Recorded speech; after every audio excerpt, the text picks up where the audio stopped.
क्या बात है मालिक।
अच्छा बाबूजी, हम गायक कलाकार महेश लाल यादव एंड पार्टी, ये हमार दूसर का बिरहा हमरे यूट्यूब चैनल महेश लाल यादव से जात बा। वीर रस के बिरहा हमके आशा ना बल्कि पूरा विश्वास बा कि आप लोगन के पसंद आई। 4 लाइन भूमिका में कभी जी भाव देने हूं मन। कैसे मास्टर?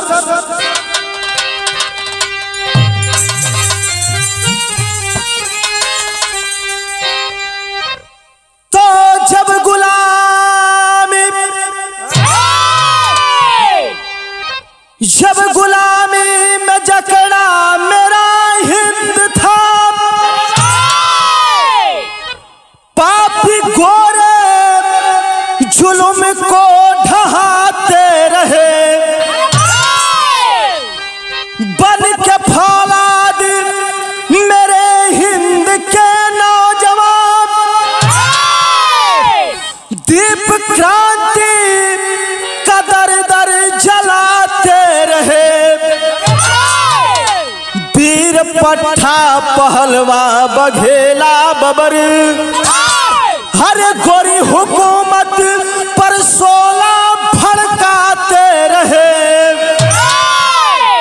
भारत माता की जय बोल शेरे सजग, गोली गन गोला कर में उठाते रहे।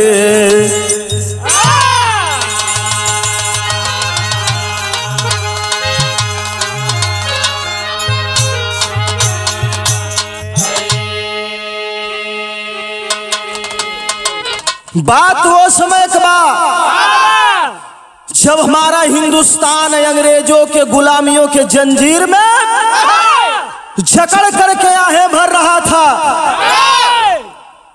और हमारी माताएं एवं बहनों का इज्जत सरेआम लूट लिया जाता था और छोटे छोटे बच्चों को लुका करके सूली पर लोक लिया करते थे। बाबू ओ समय हमरे देश के जवानन का आवाज रहल। का आवाज रहल मास्टर?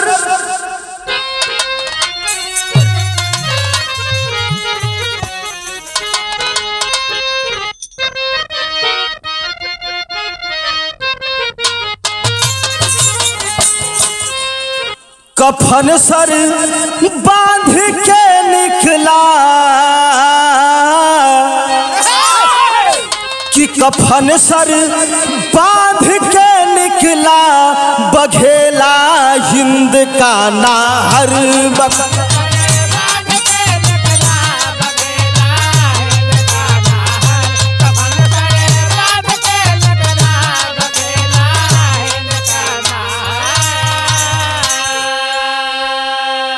हर कफन सर बांध के निकला, बघेला हिंद का नाहर, बघेला हिंद का नाहर। तो मिला ले पंजा से पंजा जा, नहीं तो भाग जा बाहर।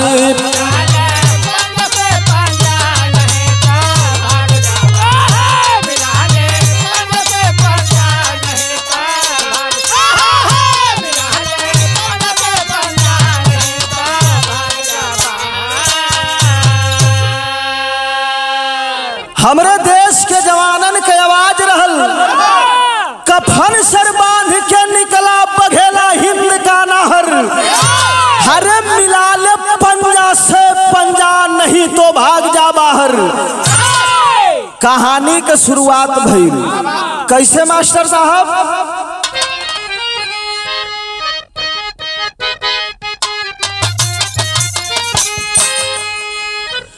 कि क्रांति की भड़की ज्वाला खेलते खून की होली, गूंजा इनकलाबी नारा, जय जिंदाबाद की बोली। बिरजू अंबरपुर वासी नित लड़े अखाड़े अंदर, नारी बिमला मंजू बिटिया, छोटा परिवार था सुंदर, साथियों के साथ बिरजू करता रियाज मन लाई। हमार पापी सब गीदड़ तब घेर लिए हैं जाई। जनरल हविलर जा बोला, बतला दो क्रांति टोली। तब गरज के बिरजू बोला, है इनकलाब की बोली। चाहे फांसी चढ़वा दो, चाहे चढ़वा दो सूली। पापी कोड़ा बरसाते, धमकाते मारो गोली। बलिया में होगी कुश्ती, जेली को विजय दिलाना। गरपटकों के दंगल में होगा फांसी झूल जाना।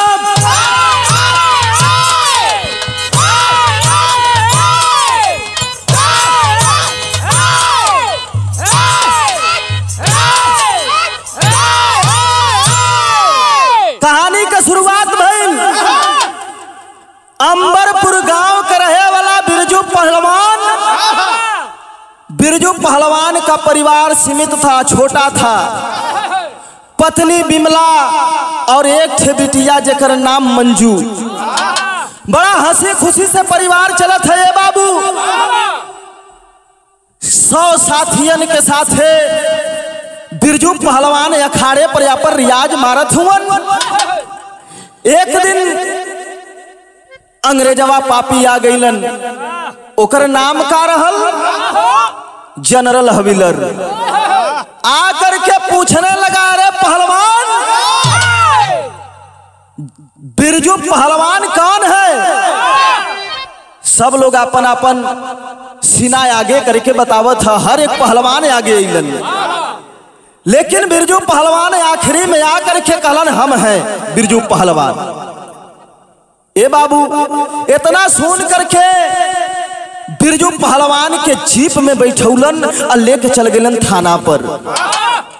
पूछे लगलन, बिरजू पहलवान, क्रांतिकारी टोली से तुम साठ गांठ रखते हो, हमें टोली का पता बता दो। इतनी बतिया सुनते बिरजू पहलवान कहा, अरे पापी, मर जाऊंगा,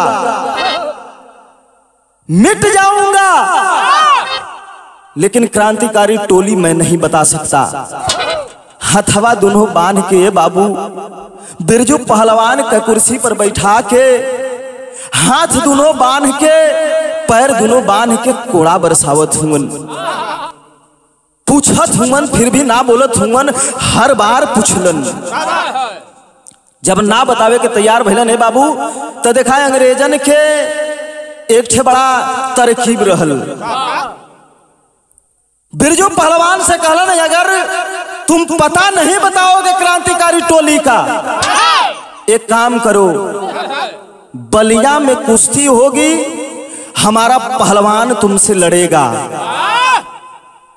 उसमें कुश्ती खानी है।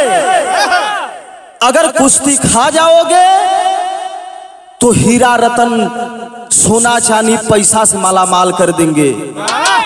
अगर पटक दोगे फांसी पर झुला दे। ए बाबू, बिरजू पहलवान चल देना न अपने घरे, सोचत हुवन का करी। दुअरवे पर खड़ा रहने के बिमला पूछे लगली, अरे सैया का बात है, कैसन मुंह लटकौले हुआ। इतना सुनत तो बिरजू पहलवान पूरी बात बता देलन कि अंग्रेजवा बलिया में कुश्ती रख ले हुवन, उह जेली पहलवान से। अब हमें कुश्ती खाए के हुई, यही सोचत है कि करी का। इतनी बात सुन करके बिरजू पहलवान का पत्नी बिमला कहत हन, का कहलिन मास्टर, यहाँ एक लाइन बड़ी रंगीन तर्ज लगत हो। कैसे?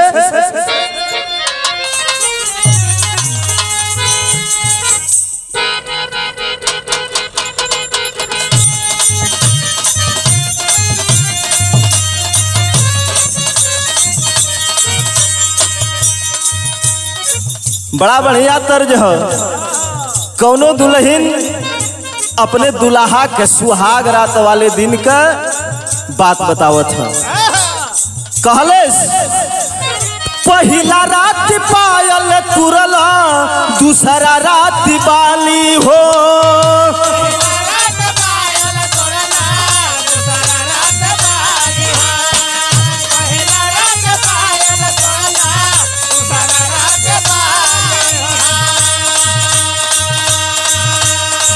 तीसरा रात झुमका झुलनी, तुरला हाली हाली हो।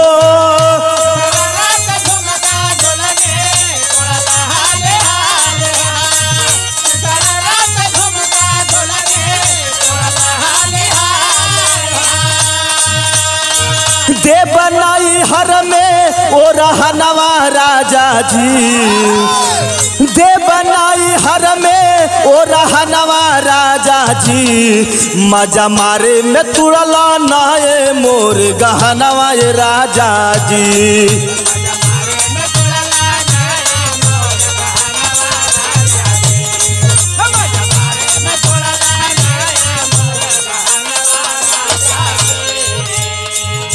लेकिन बिरजू पहलवान का पत्नी बिमला का कहत है मास्टर,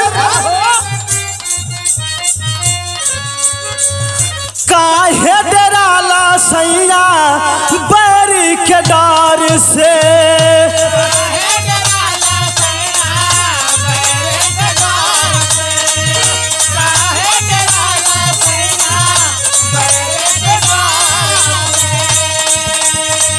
बांधिला केसरिया सर पर निकला तू घर से।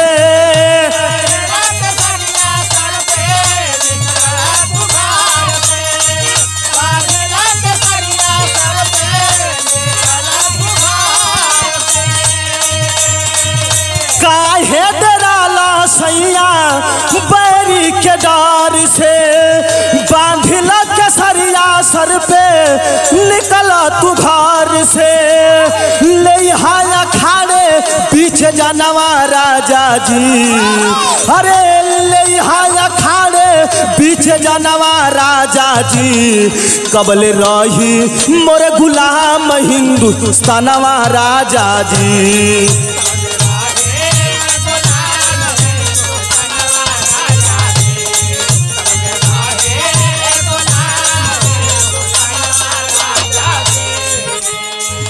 पत्नी बिमला बिरजू पहलवान का कहले, अरे सैया कब तक हिंदुस्तान गुलाम रही, जाए के पड़ी और ओके पटक के आवे के हो।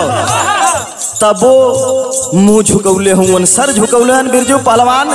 तो एगो बात देखा बड़ी पते के कैले ही, मर्द खातिर के दिनेश भैया, मर्द खातिर के बहुत बड़ी बात हो जाई।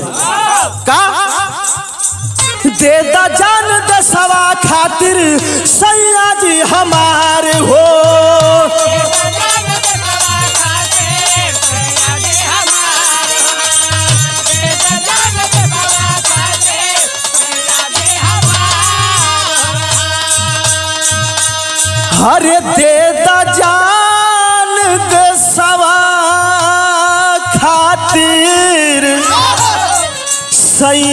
जी हमारे हो। अगर ना जाइबा राजा कैला सोर हो सिंगार हो।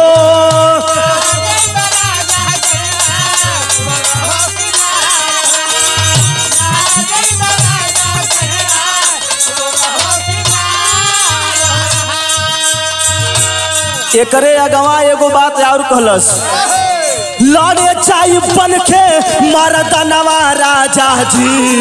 अरे लड़े चाई बन के मर्दनवा राजा जी, कबले रही मोर गुलाम हिंदुस्तानवा राजा जी।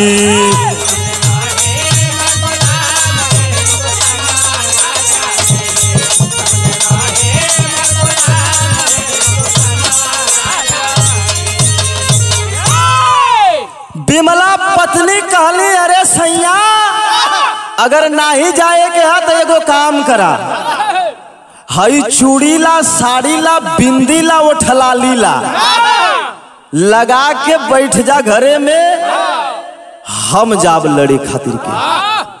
इतनी बतिया सुनते बिरजू पहलवान कहे, अरे बड़ा प्यार भरी नजर से दिखले हुए, आ देख के तैयारी कैलन। कैसे कैलन मास्टर? यहाँ एक लाइन तर्ज लिखल गई,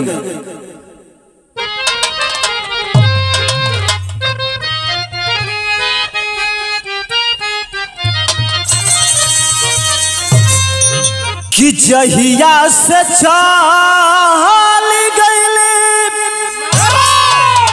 छोड़ के हमके, जिंदगी भइले सुनसान हो। जाए चंदा ले आव खबरिया, जाए चंदा ले आव खबरिया, कैसन बाड़ी हमर जान हो।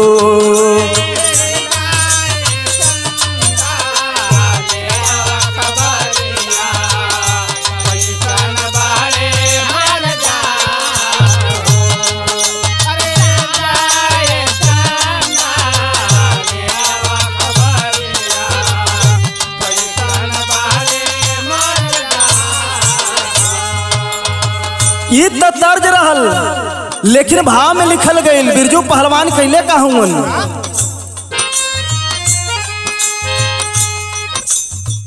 घर से पयनवा कैले बिरजू पहलवानवा,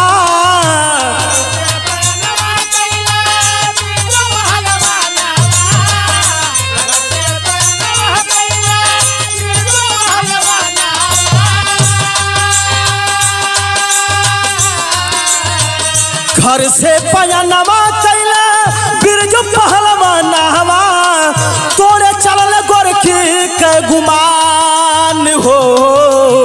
लड़बे अखाड़े बीचे जाई भले जानवा, लड़बे अखाड़े बीचे जाई भले जानवा, देशवा के जाई नाही शान हो।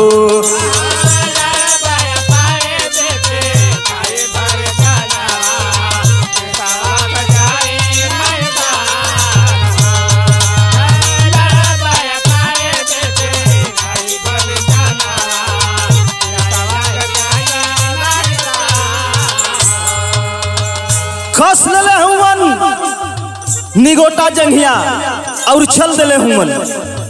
कौन दिन रहल? 23 अगस्त सन 37 का दिनावा,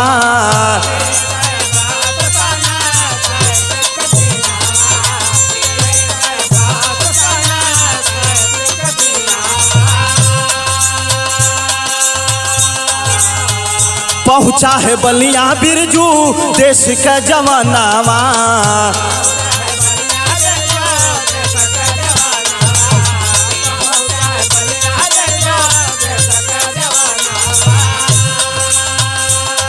कि घूम लाया खान है बिरजू, घूम लाया खान है बिरजू सर पहलवानवा,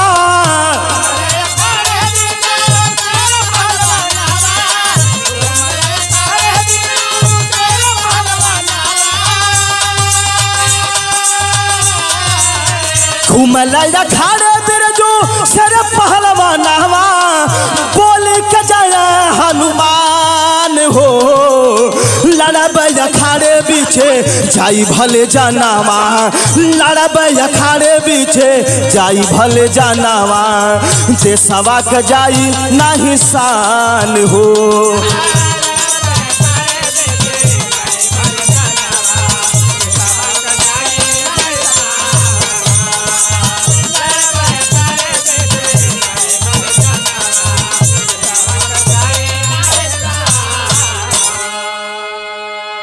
ए बाबू बिरजू पहलवान चल दिले हुमन रियाज कस के निगोटा जंगिया कन्हे पर लेके चल दिलन कहा बलिया में अइलन कुश्ती रखल गइल ह। जब अखाड़े पर पहुंचलन तो उधर से चलल ह के जेली पहलवान 2 कुंटल का वजन है ओकर और बिरजू पहलवान एहर सटकार पतरे चलल हुवन। जब अखाड़े पर दोनों पहलवान चललन हे बाबू तब भइल का तेरी में भाव लिखल गई।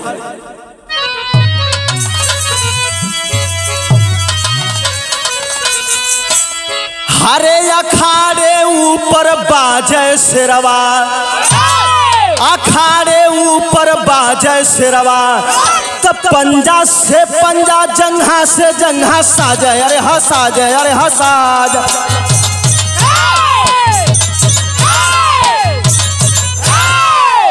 अखाड़े पर जब दोनों जाने तैयारी हालत में हुवन ककहरा से यहाँ दाव काट कर साल लगल कैसे मास्टर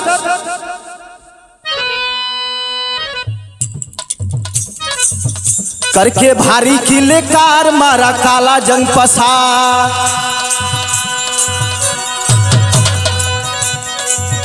घर का बंदा होशियार धन भारत का शेरवा गर्जा पापी बदकार दस्ती मुल्तानी बरियार घेरा अंटी जेली मार धन भारत का शेरवा चरखा घूमा सरदार कैले निकास के तबवार छाती पर भैले सवार धन भारत का शेरवा जेली भीतर कस मसाला दाबे के हुना से आला झट से खूनावा देखाला धन भारत का शेरवा तब से गोली दिया चलाई बिरजू गईले तब पर आई फसल भीड़ में हेराई धन भारत का शेरवा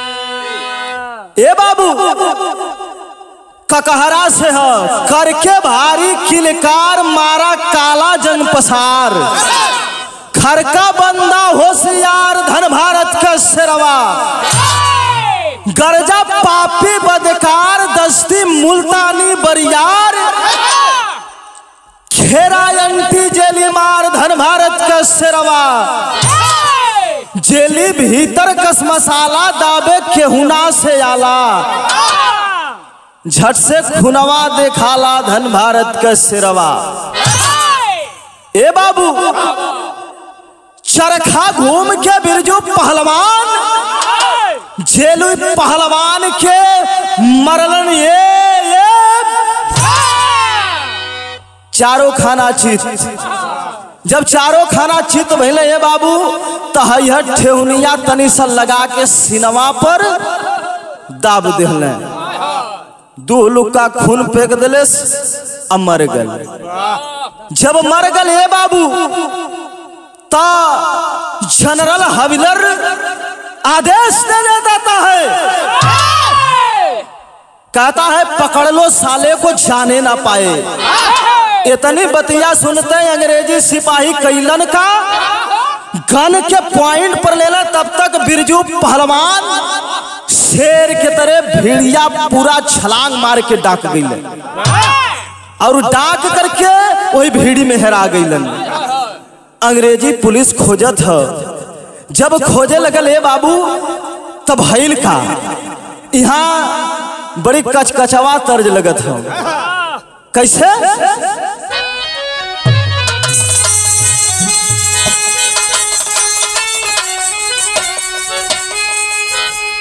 हमरे रामदेव गुरु जी गावत रहलन ए तर्ज के अपने जवानी के आलम में गौला और गा के चल गईले। अब तो हम गाय के जा कहाँ जाई भैया? अरे दुआरे कैसे गावे?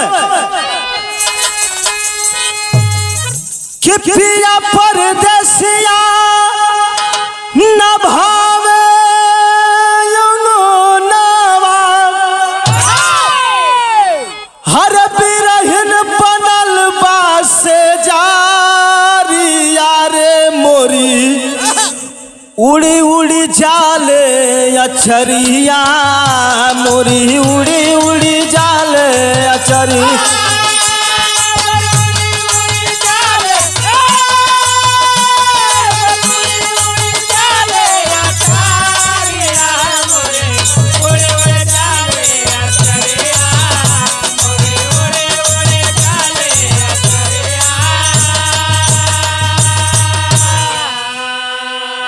लेकिन बिरहा में भाव लिखल गई, पवले न बिरजू के पापी दुराचारिया, हर थक गईली गोरवन कटोलिया, लेके हाथवा में दुनलिया, लेके हाथ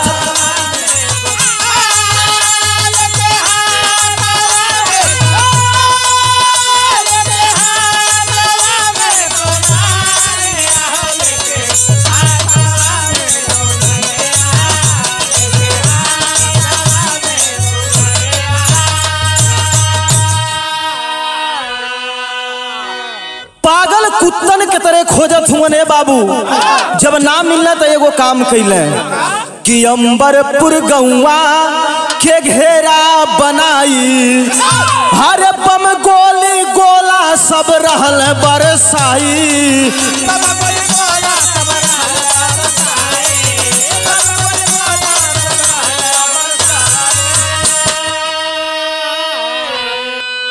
सौ साथी संग बिरजू गोलियां चलावे, हर छिप करके खिड़कियां गालिया, लेके हाथवा में दुनलिया, लेके हाथ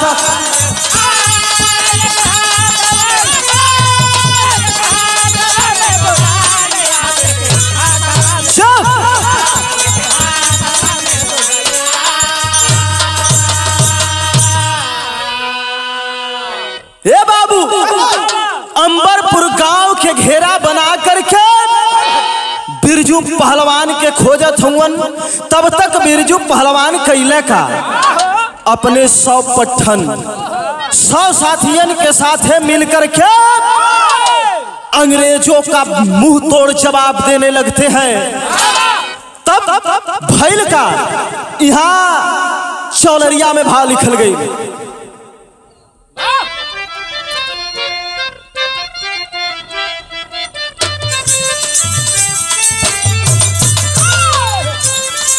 पारी उमर कमर लचकनिया,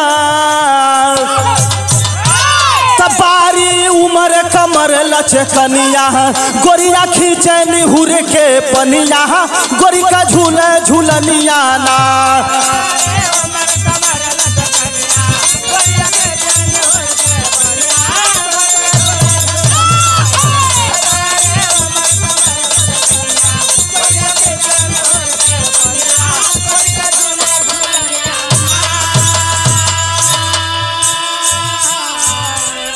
ई त तर्ज रहल, लेकिन भाव लिखल गई बिरहा में कैसे? तड़े तड़े चले ला गोली दहले,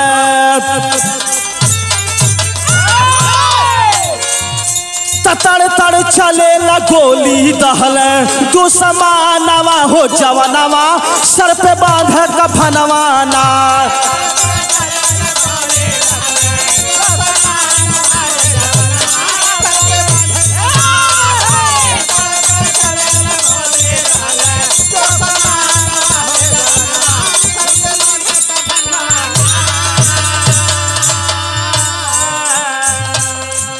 गूंज गई अमरपुर गांव में गोलियों की तड़तड़ाहट और भैल का कि 67 गोरों को मार गिराए।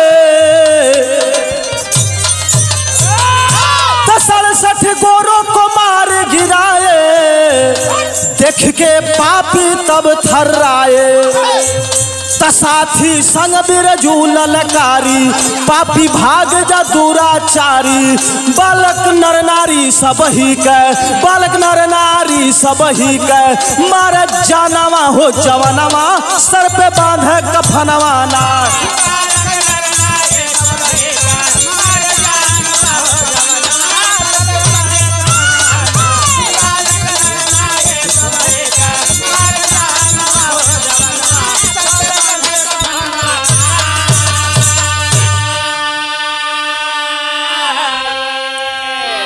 तड़ तड़ तड़ तड़ गोलियों की आवाज गूंज उठी और बिरजू पहलवान सामने आकर के कैला का पहपट में भाव लिखल गई।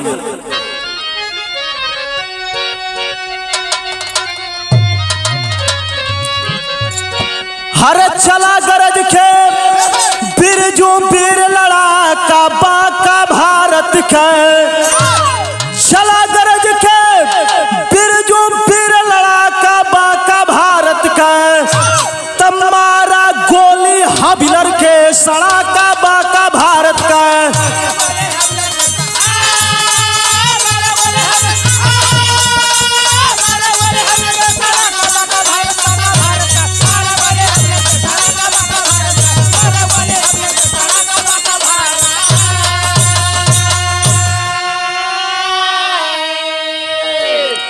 ए बाबू, बिरजू पहलवान लेकर के पिस्तौल हाथ में चलल हुवन और जनरल हबिलर के भून देहलन। जब भूनले हुवन ए बाबू तब भइल का बौखला गई अंग्रेजी पुलिस। जब बौखलाई ले बाबू तब भइल का तब 12 साथी गिरल देखल बिरजू नैन पसारी हो। 31 जन के मार गिरवल पापिन के चिंता भारी हो। तब धोखा कैले छेकल जा सब नाका बाका भारत का। तमारा गोली हबिलर के सड़ाका बाका भारत का।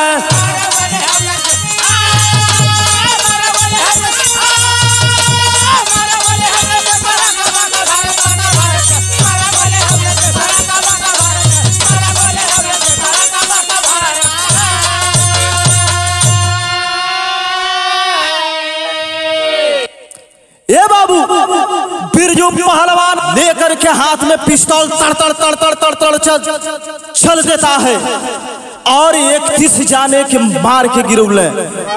जब 31 जाने के मार के गिरौले ये बाबू तब अंग्रेजवा कैले का धोखा से छेक लेना बिरजू पहलवान के। जब बिरजू पहलवान के छेकले हुआ ने बाबू तब भइल का आल्हा में भाव लिखल गई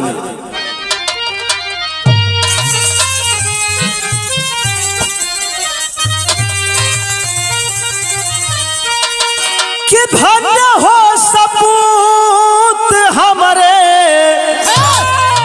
हिंद देशवा के। हर देखे कुर्बानी कैल देशवा आजाद।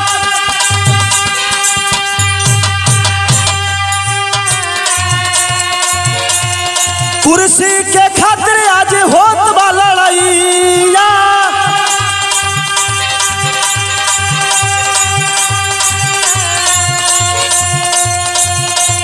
सही नेता चुना जानी कर बर्बाद।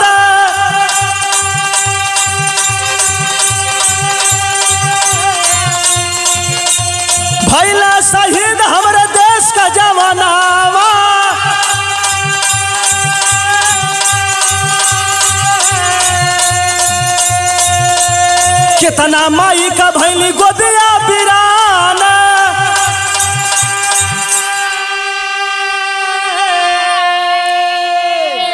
ए बाबू, आज हिंदुस्तान में हम हंसी खुशी से रह रहे हैं, तो बॉर्डर पर मचलती हुई जवानी लेकर के सरहद हिंद का रक्षा करने वाला खड़ा है, तब हम सांसें ले रहे हैं।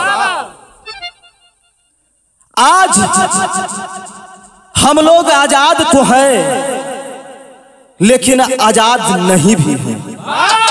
काहे खातिर? फर्क इतना हो, पहले अंग्रेज के गुलामी में हमने भरत रली जा, आज नेतन के। यही खातिर के कवि जी 2 लाइन लिखले रहलन कि सही नेता चुन करके इस देश के बचाइए। भाई का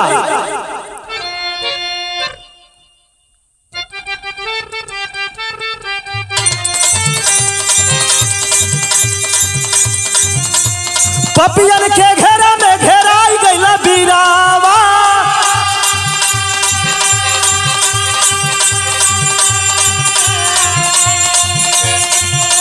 फिर भी हिम्मत या नहार हो जुझार।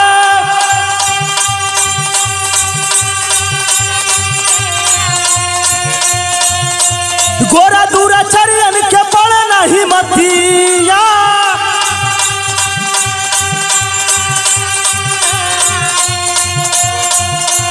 मनवा में जुगती लगाए बरियार।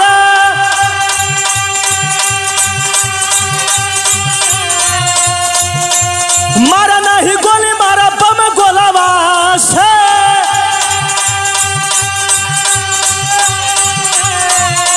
छिप करके गोलावा मारे हो गद्दार।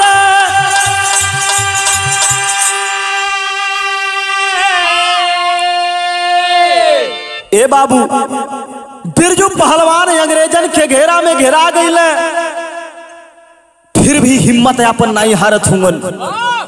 जब हिम्मत नहीं हरले ये बाबू, तय अंग्रेजवा पापी एक छे जुक्ति लगौलन। कैला का कहे कि ऐसे न मरी, ऐसे नहीं मरेगा। एक काम करो, हाथ गोला फेंको। हाथ गोला बाबू फेंकले हुवन, तब भइल का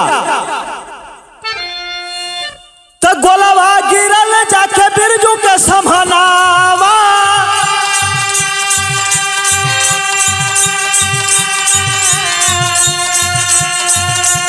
भइला घायल बिरजू गईला स्वर्ग सिधार।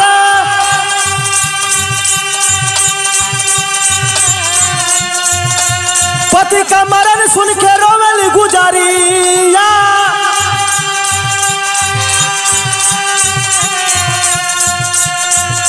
रोवे माई बिटिया बहेला जलधार।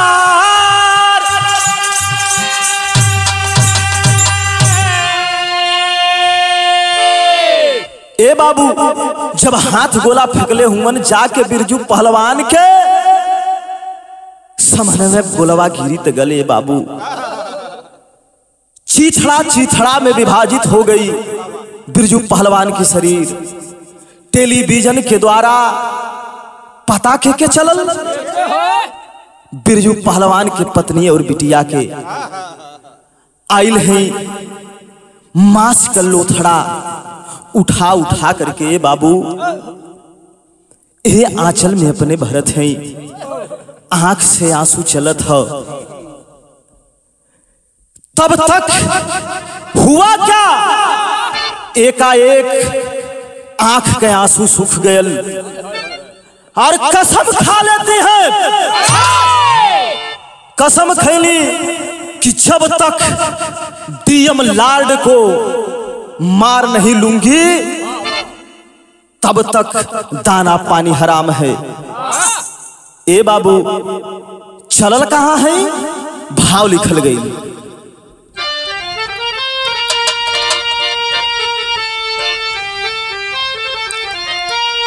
कि रोवलास पकड़ के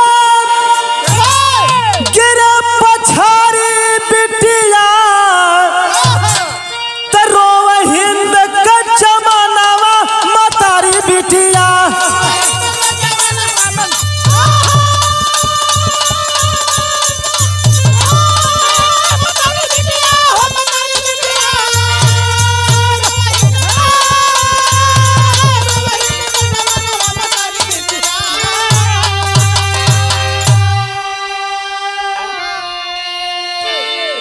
ए बाबू दोनों लोग लाश पकड़ के रोवत हैं। जब सिपाही सब वापस गए हुवन तब हिल का गए सिपाही गोरे वापस, बिमला बन गई काली, मंजू बिटिया बन के दुर्गा कर मेली दुनाली, तकाली दुर्गा बन ललकारी हो मतारी बिटिया। काली और दुर्गा का भेष बना करके बिमला और मंजू धीरे धीरे डोज बढ़ावत बढ़ावत जब शराब का डोज बेसी भयल, नशे में जब धुत भइलन तब भइल का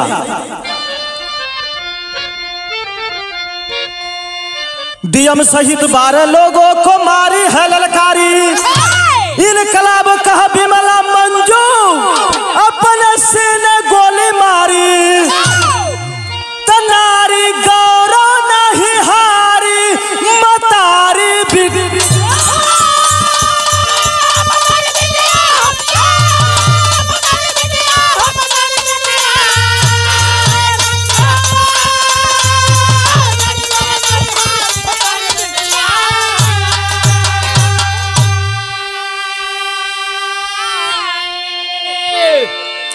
ए बाबू डीएम सहित 12 लोगन के मरले हैं। जब मरले हैं ए बाबू ता इधर अंग्रेजवा दौड़ा करके पकड़े के कोशिश करत हुवन।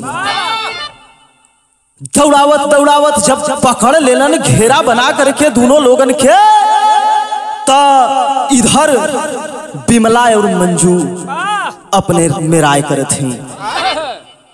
कहली बिटिया अगर ये सब पकड़ ली हैं तब मौत से बदतर जिंदगी दी हन।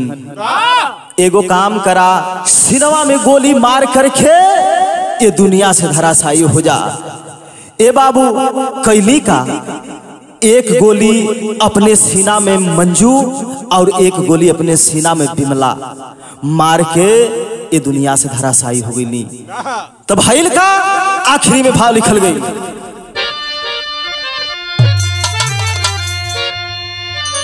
गुरु बिहारी गुरु गणेश गुरु रामलाल की लीला, रामदेव चंद्र